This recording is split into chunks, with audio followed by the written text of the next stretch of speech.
Hello बच्चों, my name is Mukesh Chaudhary और हम लोग पढ़ रहे हैं कहानी the tale of the Bishnois, जिसके दो पार्ट हम पहले पढ़ चुके हैं। आज हम इसका थर्ड पार्ट पढ़ रहे हैं। तो बच्चों, अब तक हमने जाना है कि किस तरीके से जो सूखा आ गया था मारवाड़ में, उससे निपटने के लिए जम्बाजी ने अपने प्रिंसिपल्स लोगों को दिए 29, और जिन लोगों ने उन 29 प्रिंसिपल्स को फॉलो किया वो बिश्नोईज कहलाए।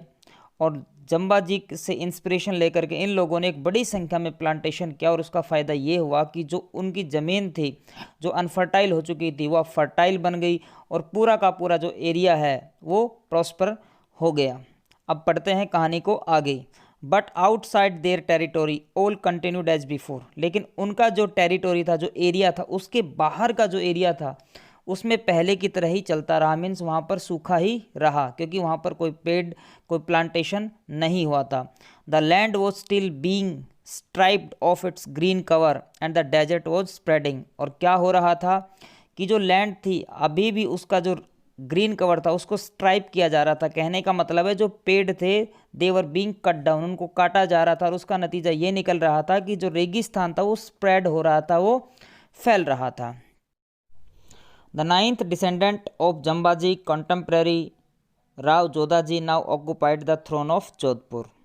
तो देखिए, जो यहाँ पर दो वर्ड होते हैं, टू वर्ड्स होते हैं, एक होता है डिसेंडेंट, एक होता है असेंडेंट। तो डिसेंडेंट होते हैं आने वाली जनरेशन, और असेंडेंट कौन होते हैं? जो हमारे फोर फादर्स होते हैं, एंसेस्टर्स होते हैं। तो यहाँ पर कहानी है कि the ninth descendant of Jambhaji's contemporary Rao Jodhaji. तो राव जोधाजी जो थे, जो समकालीन किसके थे? जम्बाजी के। यानी कि जब जम्बाजी पैदा हुए थे उस समय जोधपुर के राजा थे राव जोधाजी। तो उनकी जो नवी पीढ़ी थी, ठीक है, उनके जो नाइन्थ डिसेंडेंट थे वो अब जोधपुर के राजा बन गए थे। तो बच्चों, यहाँ पर हमें एक बात को समझना पड़ेगा कि यहाँ पर कहानी अब बहुत आगे निकल आई है। ठीक है। ऑफ हिज रेन इन 1730, उसका जो छठा साल था, जो 6th ईयर था उसके शासन का। तो देखिए, पहले जब हम बात कर रहे थे जम्बाजी की, तो वो बात थी 14 समथिंग में, और आज बात किसकी है? 1730 की। यानी कि बहुत ऑलमोस्ट 300 ईयर्स हम आगे आ गए हैं।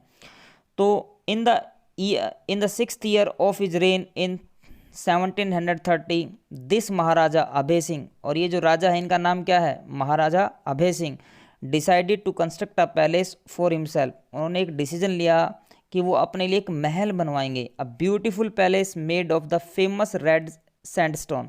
और वो महल किसका बनवाएंगे? जो एक बहुत ही फेमस रेड सैंडस्टोन है उसका वो महल बनवाएंगे, उन्होंने डिसाइड किया।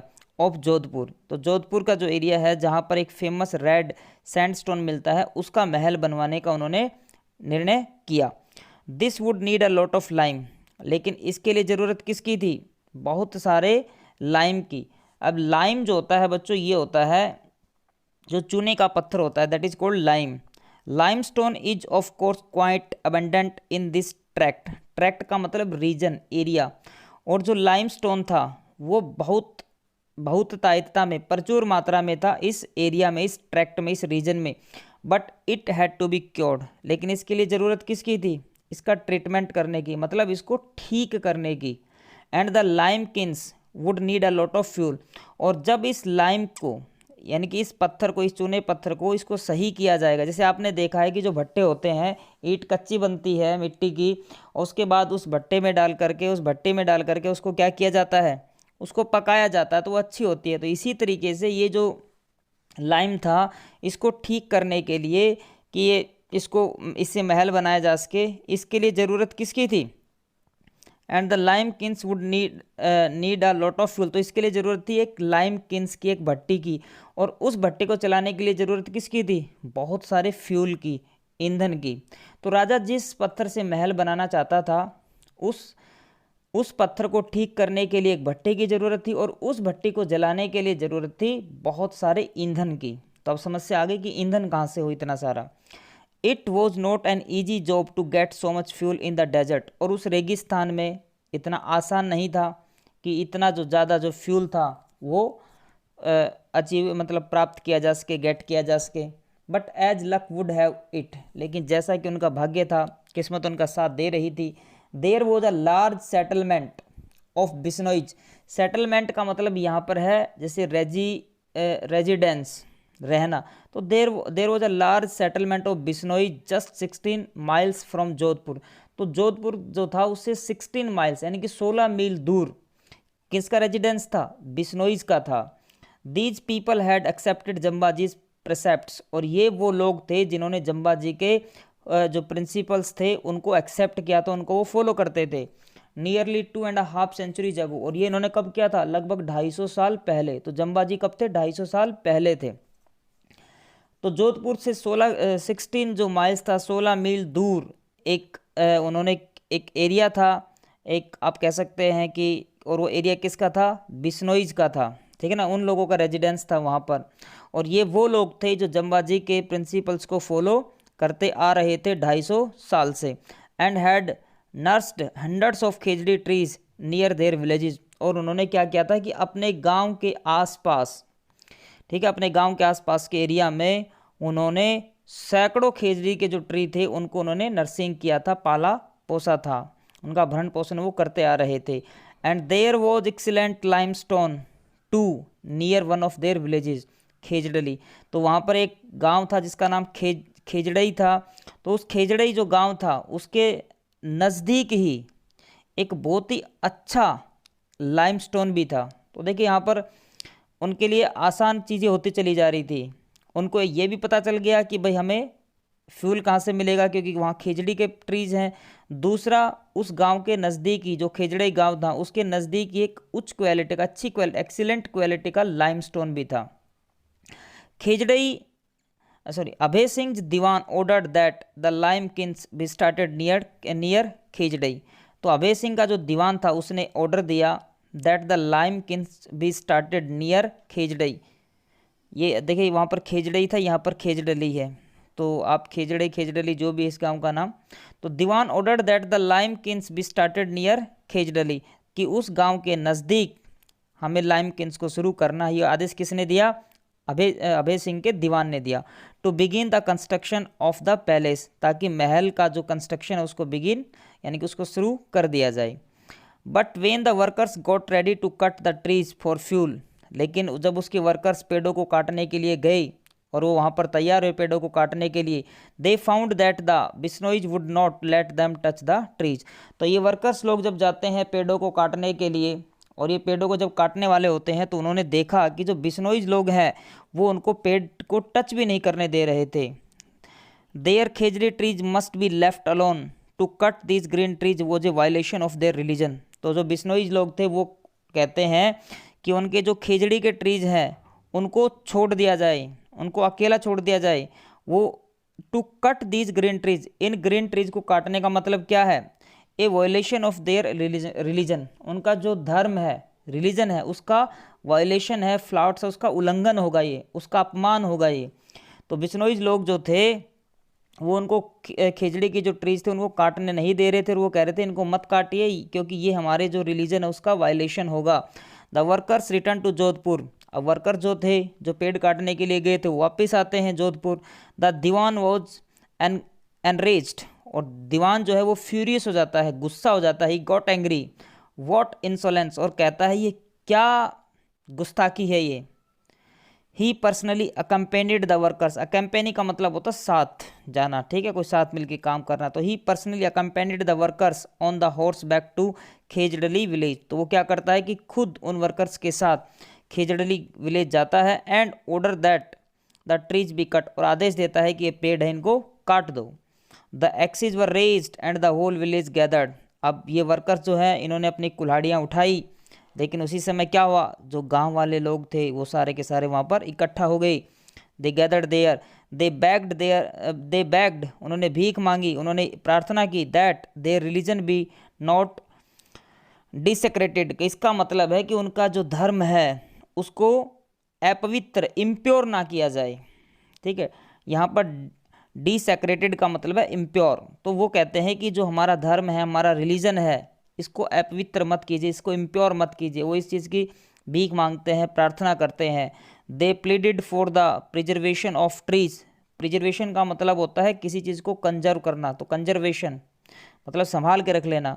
तो वो प्रार्थना करते हैं, प्लीड करते हैं, तो क्या कहते हैं कि ट्रीज जो है इनका प्रिजर्वेशन होना चाहिए, that their ancestors had nurtured over generations, क्योंकि उनके जो एंसेस्टर्स हैं, ठीक है, उनके जो पूर्वज हैं, फोर फादर्स हैं, उन्होंने जनरेशन्स तक, सदियों तक, क्योंकि आपको पता है कि 250 साल पहले जम्बाजी जो थे उनके जो फॉलोअर्स हुए थे और आज तक वो चलते ही चले आ रहे हैं। तो वो कह रहे हैं कि हमारे जो फोर फादर्स हैं, हमारे जो पूर्वज हैं, उन्होंने जनरेशन्स तक, सदियों तक इन जो ये पेड़ हैं इनको नर्चर किया है, इनको संभाल के रखा है, इनको कंजर्व किया है, प्रिजर्व किया है। तो प्लीज़ आप इनको रहने दीजिए, इनको कट मत कीजिए। But the Diwan was determined, लेकिन दीवान था वो तो दृढ़ निश्चय करके गया था कि माँ कसम काटने हैं बस पेड़। The trees must be cut to fuel the lime kilns, और वो क्या कहते हैं, ये जो पेड़ है इनको काटना ही पड़ेगा। किस लिए? क्योंकि हमें फ्यूल चाहिए लाइम किन्स के लिए, उस भट्टी के लिए हमें फ्यूल चाहिए, तो पेड़ों को तो कटना ही होगा। He ordered the workers to go ahead, और वो अपने वर्कर्स हैं उनको कहता है कि आगे बढ़ो। But the Bishnois were determined to, लेकिन बिश्नोइज थे वो भी पूरे दृढ़ निश्चय के साथ थे कि भाई पेड़ को काटने नहीं देंगे। And the most determined among them was a veritable incarnation of Durga. Veritable का मतलब होता है साक्षात, इनकारनेशन का मतलब होता है अवतार, और दुर्गा। तो वो बहुत सारे लोग थे वैसे तो, लेकिन उनमें जो सबसे ज़्यादा डिटरमाइंड थी वो कौन थी? एक साक्षात दुर्गा माता का अवतार थी, और उसका नाम था Amrita Devi, the wife of Bishnoi रामखोद। तो जो रामखोद थे उनकी जो वाइफ थी अमृता देवी, जो साक्षात एक दुर्गा का अवतार थी, वो सबसे ज़्यादा डिटरमाइंड थी कि कुछ भी हो जाए काटने नहीं देंगे पेड़ को। The trees will never be cut down unless you cut us down first. पेड़ आप तब तक नहीं काट सकते जब तक आप पहले हमें नहीं काट दोगे, ठीक है ना। तो चैलेंज करती है उनको कि आप पेड़ों को तब तक नहीं काट सकते जब तक आप पहले हमें नहीं काट दोगे। तो आपने मूवीज़ में कभी कभार सुना है ना डायलॉग, अगर आप आगे जाना चाहते हो तो मेरी लाश पर से होकर के आपको जाना पड़ेगा। तो वो यही कहती है कि पेड़ तब तक नहीं कटेंगे जब तक हमें नहीं काट दोगे। She said and calling her 3 daughters to join her, और ये बात कहते कहते वो अपनी 3 जो लड़कियां हैं उनको भी बुलाती है कि आओ मुझे ज्वाइन करो, मतलब उस काम में शामिल करती है। दे क्लैस्प्ड 4 ऑफ द ट्रीज, और ये अब ये 4 हो गए, 3 डॉटर्स 1 मदर। ये चारों के चारों क्या करते हैं, जो पेड़ होते हैं उनके चिपक जाते हैं, उनको हग कर लेते हैं। क्लैप्स का मतलब चिपक जाना। द दीवान फ्यूम्ड, अब दीवान होता है वो और गुस्सा हो जाता है, ठीक है ना। फ्यूम का मतलब get angry. He got angry and ordered that all four of them be cut down with the trees. तो देखो यहाँ क्रिवेलिटी शो की है दीवान ने। दीवान कहता है कि एक काम करो, इन चारों को इन पेड़ों के साथ उड़ा दो, काट दो। The axes fell and the brave women were cut to pieces, कुल्हाड़ियाँ फैल गिरी, और जो जो बहादुर औरतें थी उन वो टुकड़ों में कट गई, मतलब उनके टुकड़े टुकड़े कर दिए गए। तो देखिए दैट इज मीन्स कितनी क्रुएलिटी है, how cruel the Diwan was, कितना निर्दयी था वो। और ये चारों की चारों महिलाओं को उसने उसके टुकड़े टुकड़े करवा दिए, पेड़ों के साथ ही उनको काट दिया गया। But the Bishnois were not to be cowed, लेकिन बिश्नोई जो लोग थे वो भी झुकने वाले नहीं थे, वो भी हार मानने वाले नहीं थे। नॉट टू बी काउड का मतलब हार न मानना, झुकना नहीं, ठीक है। मोर and more of them came forward, ज़्यादा से ज़्यादा लोग उनमें आगे आते हैं। टू हग द ट्रीज, पेड़ों को हक कर लेते हैं। And to be cut down with them, और पेड़ों के साथ ही कट जाते हैं। तो वो क्या करते हैं कि वो एक इंस्पिरेशन, मोटिवेशन लेते हैं किससे? अमृता देवी से। और फिर वो लोग भी आगे आते हैं और पेड़ों के चिपक जाते हैं और पेड़ों के साथ कट जाते हैं। The news of this massacre, और अब ये कत्लेआम सा हो गया क्योंकि बहुत सारे लोग मारे जा चुके हैं। Spread rapidly and thousands of Bishnois rushed from their 84 surroundings villages to help their brave brothers and sisters। तो जब ये न्यूज़ फैलती है, स्प्रेड होती है इधर से उधर, तो जो 84 विलेजेस थे उस सराउंडिंग्स में, उस एरिया में, तो वहाँ से जो भी बिश्नोइज थे वो क्या करते हैं, हज़ारों की संख्या में निकल करके अपने गांव से आते हैं उस स्पॉट पे, उस जगह पर जहाँ पर ये मैसेकर हुआ था, जहाँ पर ये कत्लेआम हुआ था, जहाँ पर लोगों को काटा जा रहा था पेड़ों के साथ। तो सब अपने घरों से, अपने गांव से निकल करके, और ये 84 विलेजेस में थे ये लोग। All together 363 Bishnois sacrifice their lives to guard their sacred heritage. Sacred heritage का मतलब अपनी पवित्र विरासत, और पवित्र विरासत क्या थी? पेड़ों को प्रोटेक्ट करना, उनको गार्ड करना, उनकी रक्षा करना। तो एक साथ, ऑल टुगेदर का मतलब होता है एक साथ। 363 जो बिश्नोईज थे उन्होंने अपने जीवन को बलिदान कर दिया अपनी पवित्र विरासत को बचाने के लिए। तो देखिए बच्चों, कितनी शानदार एक कहानी है और किस तरीके से लोगों ने पेड़ों को बचाने के लिए अपने जीवन को बलिदान किया है। तो बिश्नोईज कम्युनिटीज़ को आई सैल्यूट द बिश्नोई कम्युनिटी कि उन्होंने किस तरीके से पेड़ों को डिफेंड मतलब प्रोटेक्ट करने के लिए, गार्ड करने के लिए, रक्षा करने के लिए उनकी और अपने जीवन तक बलिदान कर दिए हैं। The Maharaja's men who had never imagined that this could come to such a pass were not truly were now truly frightened. जो महाराजा के मैन थे, यानी कि जो महाराजा के आदमी थे, उसके जो सैनिक थे, उसके जो वर्कर्स थे, who had never imagined that this could come to such a pass, जिन्होंने कभी भी नहीं सोचा था कि सिचुएशन इस तरीके की बन जाएगी, ऐसे हालात हमारे सामने आ जाएंगे। नाउ ट्रूली फ्राइटेंड, अब वो वास्तव में डर गए। अब ये इन्होंने कभी नहीं सोचा था कि इस तरीके के हालात हो जाएंगे, ऐसे लोग आएंगे, हमें उनको काटना पड़ेगा और उसके बाद भी लोग नहीं मानेंगे। तो ये उन्होंने इमेजिन भी नहीं किया था। अब वो क्या किए, वो डर गए। They rushed back to Jodhpur to report happenings to Abhay Singh, और ये दौड़ करके वापस जाते हैं कहाँ पे? जोधपुर जाते हैं, और महाराज जो अभय सिंह हैं उनको सारी की सारी जो हैपनिंग्स हैं, इंसिडेंट, घटना जो होती है उसके बारे में उनको बताते हैं। Abhay Singh saw clearly that the might which had successfully challenge the power of Aurangzeb could do nothing in face of such moral courage. अब अभय सिंह को साफ साफ ये दिखाई दे रहा था कि उसकी जो सेना थी या उसके जो ताकत थी, उसने एक ऐसा टाइम भी आया था जब औरंगजेब की ताकत को चैलेंज कर दिया था।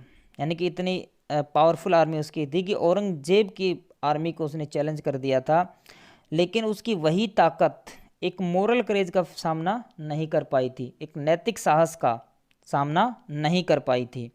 ही personally rode to Khejarli to mend matters, तो उन्होंने क्या किया, वो खुद खेजड़ली गए मामले को शांत करने के लिए, सुलझाने के लिए। मैंड मैटर्स का मतलब मामला सुलझाना या शांत करना आप कह सकते हैं।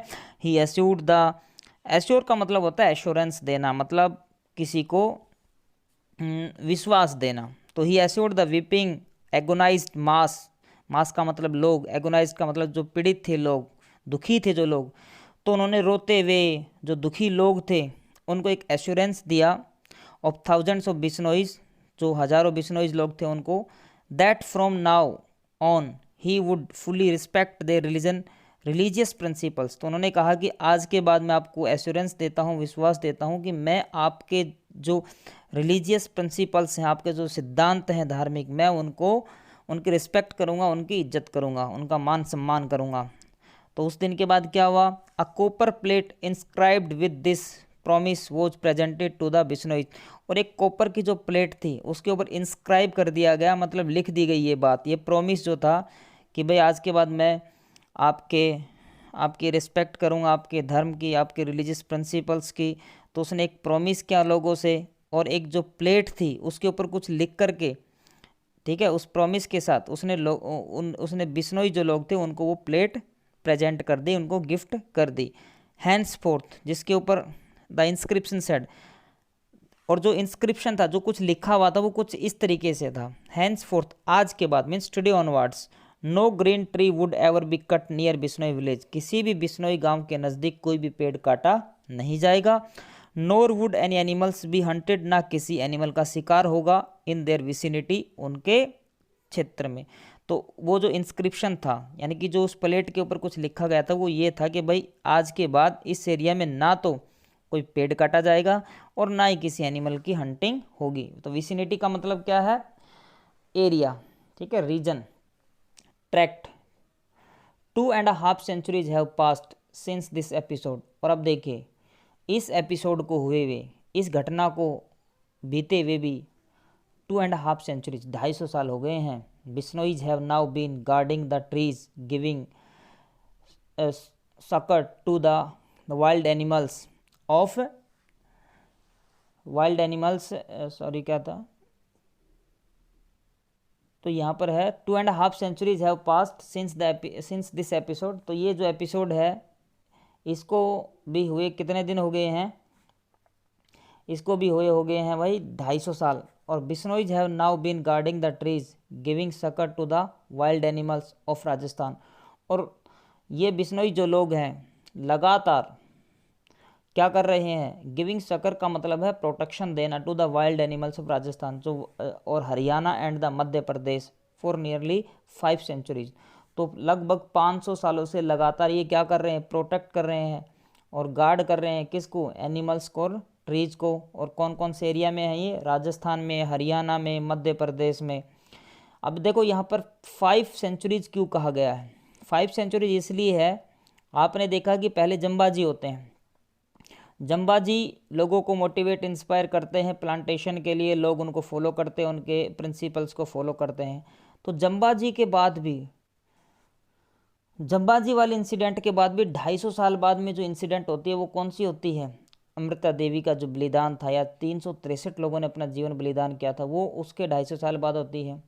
और उसके 250 साल बाद में, 2.5 सेंचुरीज बाद में आज की बात कर रहा है राइटर। तो कुल मिलाकर के ये 500 साल की बात हो गई है। तो 2.5 centuries have passed since the episode. Bishnoi have now been guarding the trees, giving succor to the wild animals of Rajasthan, Haryana and Madhya Pradesh for nearly 5 centuries. तो लगभग 500 शताब्दियों से, 5 शताब्दियों से, 500 ईयर से ये लोग प्रोटेक्ट कर रहे हैं किसको, एनिमल्स को और ट्रीज को। Everywhere else, the green cover of the Indian subcontinent has been ravaged and continues to be destroyed at an ever accelerating pace. तो अगर हम बिश्नोईज का जो कम्युनिटी उसके एरिया के यदि छोड़ दें तो बाकी का जो एरिया है भारतीय उपमहाद्वीप में वो क्या हो रहा है, वो नष्ट किया जा रहा है और कंटिन्यूसली उसको डिस्ट्रॉय किया जा रहा है और एक्सेलरेटिंग पेस पे, यानी कि बहुत तेज़ गति से जंगल काटे जा रहे हैं, पेड़ काटे जा रहे हैं। लेकिन ये जो बिश्नोईज कम्युनिटी है ये ट्रीज को कट नहीं करते हैं। The thousands upon thousands of black buck that once roamed, roam का मतलब होता है घूमना, the thousands and upon thousands of black buck that once roamed the Indian plains have all vanished without a trace. और आज क्या हो गया है कि जो हजारों की संख्या में कभी ब्लैक बग इधर उधर घूमा करते थे भारतीय मैदानों में, वो सब वेनिस हो चुके हैं, ख़त्म हो चुके हैं, डिसपियर हो चुके हैं। विदाउट अ ट्रेस, आप उनका कहीं पर भी पता नहीं लगा सकते, यानी कि आप उन्हें नहीं ढूंढ सकते, ठीक है। और कोई सुराग उनका नहीं है कि भाई कहाँ चले गए, वो ख़त्म हो चुके हैं। But near the few Bishnoi villages, the greenery not only persists but also is ever on the increase, and around their villages, the black bucks roam as freely as in Kalidas time near the ashram of sage Kanwa. तो देखिए यहाँ पर, लेकिन देखो बाकी जगह तो पेड़ वगैरह ये जो है बहुत कम है, और दूसरा जो है जो ब्लैक बग वगैरह है वो तो डिस्पीयर ही हो गए हैं, आप उनको कहीं भी नहीं ढूंढ सकते हैं। But near the few Bishnoi villages, लेकिन जो बिश्नोइयों के गांव हैं उनके, अगर आप उन गांव में यदि आप जाओगे तो वहाँ पर आप देखोगे ग्रीनरी सिर्फ परसिस्ट ही नहीं कर रही है, मतलब प्रेजेंट ही नहीं है greenery, but also is ever on the increase, लेकिन ये ग्रीनरी धीरे धीरे बढ़ भी रही है। And around their villages the black bucks roam as freely, और आप उनके गांव के नज़दीक जाओगे तो आज भी आपको ब्लैक बग वहाँ पर आज़ादी से घूमते हुए मिल जाएंगे। किस तरीके की आज़ादी से, जैसे कभी कालिदास के टाइम पर जो ऋषि कण्व थे, ठीक है ना, उनके जो आश्रम के आसपास जिस तरीके से घूमा करते थे कालिदास के टाइम पे हिरन, वैसे ही आज भी आपको ब्लैक बग बिश्नोई जो लोग हैं उनके गांव के नज़दीक आपको घूमते हुए मिल जाएंगे। Akbar was so amazed to see these herds of fearless black bucks near Bishnoi temple. तो अब यहाँ पर राइटर जो एक अकबर के टाइम की कहानी बता रहा है और कह रहा है कि एक बार क्या होता है ना कि अकबर जो है वो जब कहीं जा रहे होते हैं तो रास्ते में क्या देखते हैं कि जो टेम्पल्स थे बिश्नोई लोगों के, उनके नज़दीक देखिए, देखते दोबारा, अकबर वो सो अमेज्ड, अकबर बहुत ज़्यादा अमेज हो गया, मतलब प्रसन्न हो गया, उसको बहुत ज़्यादा खुशी हुई और वो थोड़ा आश्चर्यचकित हुआ टू सी, देख करके, these herds of fearless black bugs, कि ये जो फियरलेस ब्लैक बग्स थे जो किसी से नहीं डरे थे, मस्ती में थे अपने में। और ये कहाँ पर देखा उन्होंने, बिश्नोई टेम्पल्स के नज़दीक। That he personally recorded his wonder at witnessing, witness का मतलब होता है देखना, आ सीन फ्रॉम सतयुगा। तो उसको देख करके अकबर इतना ज़्यादा आश्चर्यचकित, और उनको ऐसा लगा जब वो कहीं जा रहे थे तो बिश्नोईज के टेम्पल के नज़दीक उन्होंने क्या देखा कि ब्लैक बग फ्रीली घूम रहे थे, फियरलेस, बिना किसी डर भय के। तो ये सीन देख करके उनको लगा कि ये सीन तो कलयुग का नहीं, किसी सतयुग का सीन उनको लगा कि भाई ऐसा तो कभी सतयुग के टाइम हुआ करता था कि जो हिरन थे फ्रीली घुमा करते थे फियरलेसली। आज इस टाइम पर द एज ऑफ ट्रूथ, जो सच्चाई की एज मानी जाती है, in this Kalyuga the corrupt system और करप्ट प्रेजेंट, और आज के कलयुग में ऐसा ये हो रहा है। तो इस चीज़ ने उन्हें क्या किया, थोड़ा वो थोड़ा अमेज हो गए, और ये चीज़ उनको थोड़ा सा ये लगी कि ये तो भाई कलयुग का सीन ना हो करके जैसे ऐसे लग रहा है जैसे सतयुग का सीन हो। जैसे जब लॉर्ड राम पैदा हुए थे तो वो क्या था, सतयुग था। आज हम कौन से युग में चल रहे हैं, कलयुग में चल रहे हैं, और आगे क्या होगा कौन जाने, कुछ नहीं कहा जा सकता है। The sight is even more astonishing for us today than it was for the emperor Akbar for centuries ago. और यदि आज हमें ये सीन देखने को मिल जाए, आज अगर हम किसी ब्लैक बक को ऐसे फियरलेसली, उसके पूरे हार्ड को, उसके झुंड को अगर हम ऐसे देख लें तो हमारे लिए क्या हो जाएगा, ये उससे भी ज़्यादा एस्टोनिशिंग होगा। यह चीज़ हमें और ज़्यादा हैरान करेगी, अकबर से भी ज़्यादा। For the Bishnois continues to hold on to their magnificent obsession of this day to this day, क्योंकि जो बिश्नोईज लोग हैं वो आज भी कंटिन्यू है अपने उस ऑब्सेशन के साथ। और ऑब्सेशन का मतलब क्या होता है, जुनून, धुन, ठीक है, जो पागलपन होता है किसी चीज़ के लिए।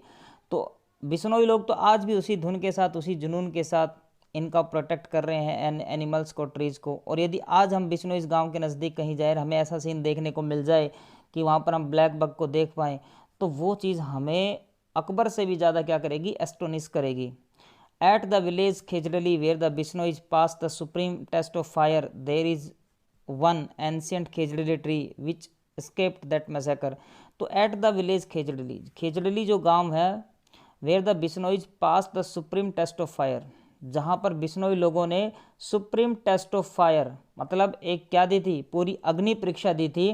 देर is one ancient khejri tree, वहाँ पर आज भी एक खेजड़ी का मतलब खेजड़ी का पुराना पेड़ है, प्राचीन पेड़ है, विच एस्केप्ड दैट मैसेकर, जो उस मैसेकर में बच गया था। तो आप देखो बच्चों कितना 500 साल पुराना है, सॉरी 250 साल पुराना एक पेड़ है जो उस मैसेकर में बच गया था। और ये कौन से गांव में है, खेजड़ली गांव में है। 2 years ago the Bishnois planted 363 more trees around it. तो जो बिश्नोईज लोग थे उन्होंने क्या किया, उस पेड़ के चारों तरफ 363 और उन्होंने पेड़ लगाए, in memory of their 363 martyrs, जो उनके जो मार्टियर्स हुए थे, जो शहीद हुए थे 363, उनकी मेमोरी में, उनकी याद में उन्होंने उस पेड़ के चारों तरफ 363 पेड़ और लगाए। And these trees being nurtured with love as they are growing fast, और इन जो पेड़ों की जो नर्सरिंग हो रही है, जिस तरीके से वो उनका पालन पोषण कर रहे हैं, उनकी केयर कर रहे हैं, तो ये पेड़ बहुत तेज़ गति से ग्रो कर रहे हैं। Every year there is a religious fair at this spot, और ये जो स्पॉट है, ये जो जगह है, यहाँ पर हर साल एक मेला लगता है 5 days before the full moon, जो चांदनी रात होती है, जहाँ फुल मून होता है, उससे 5 दिन पहले ये मेला शुरू हो जाता है, in the month of Bhadrapada. It is an occasion which every tree lover of India should witness at least once in his lifetime. और राइटर यहाँ पर कह रहा है, एक एडवाइस वो कर रहा, लोगों को सलाह दे रहा है कि हर वो बंदा जो ट्री लवर है, उसे एक बार at least one is life time he should visit to this fair, इस मेले की उसको विजिट जरूर करनी चाहिए। तो देखिए एक मोटिवेशनल, एक इंस्पिरेशनल एक स्टोरी है ये, और ये स्टोरी हमें सिखाती है कि हमें पेड़ों से कितना प्यार हमें करना चाहिए, और किस तरीके से जो बिश्नोई कम्युनिटी का एग्जिस्टेंस हुआ, और किस तरीके से उन्होंने अपने जीवन को सेक्रीफाइस किया इन ट्रीज़ को गार्ड करने के लिए, प्रोटेक्ट करने के लिए। तो और किस तरीके से जम्बा जी ने इन लोगों को मोटिवेट किया, और उसके मोटिवेशन का रिजल्ट ये निकल कर के आया कि ये लोग जो हैं कॉप अप कर पाए, डील कर पाए उस ड्रॉट से जो 8 साल लगातार चल रहा था और जो ज़मीन जो अनफर्टाइल हो चुकी थी उसको फर्टाइल किया। तो ट्रीज़ की जो इम्पोर्टेंस है इतनी ज़्यादा है कि जितने ज़्यादा ट्रीज़ होंगे उतनी ही ज़्यादा ज़मीन जो है वो फर्टाइल होगी, उतना ही हम प्रॉस्पर हो पाएंगे, उतनी ही ज़्यादा बारिश हो पाएगी। और जिस तरीके से आज का पोल्यूशन बढ़ रहा है, ग्लोबल वार्मिंग हो रही है, तो इस टाइम पर तो इस चीज़ की इम्पोर्टेंस और ज़्यादा बढ़ जाती है कि we should grow more and more trees and we should protect them. और हम लोगों को उन पेड़ को क्या करना चाहिए, उन ट्रीज़ को उनको प्रोटेक्ट भी करना चाहिए। We should not cut the trees in excess. हमें जो पेड़ हैं हम एक्सेस में काटे ही चले जा रहे हैं, हमें उन पेड़ों को काटना नहीं चाहिए, हमें बल्कि पेड़ लगाना चाहिए। तो बच्चों आई होप कि आपने इस स्टोरी को अच्छे से समझा होगा, सीखा होगा, और मैं मानता हूँ कि आपने इस कहानी में एक इंस्पिरेशन, एक मोटिवेशन आपने ली है। और आप भी, मैं चाहूँगा कि कुछ ट्रीज जो है प्लांट करें ताकि हम अपनी जो नेचर है उसको प्रोटेक्ट कर पाएँ। ठीक है, तो एनिमल्स के प्रति भी आप बड़ा काइंड रहें और पेड़ों के प्रति भी आप बड़ा काइंड रहें। तो बच्चों आपने जो ये वीडियो को देखा है इसके लिए बहुत बहुत धन्यवाद। Thank you very much for watching this video. And यदि आपको कुछ बात समझ में नहीं आई है तो आप कमेंट बॉक्स में लिख सकते हैं। चलिए, तो वीडियो को 1 से 2 बार 3 बार देखिए और तीनों ही पार्ट्स इसके देखिए ताकि आपको पूरी कहानी समझ में आएगी। अब हम मिलते हैं नेक्स्ट वीडियो में एक नई चैप्टर के साथ। तब तक के लिए बाय बाय, खुश रहें, आबाद रहें।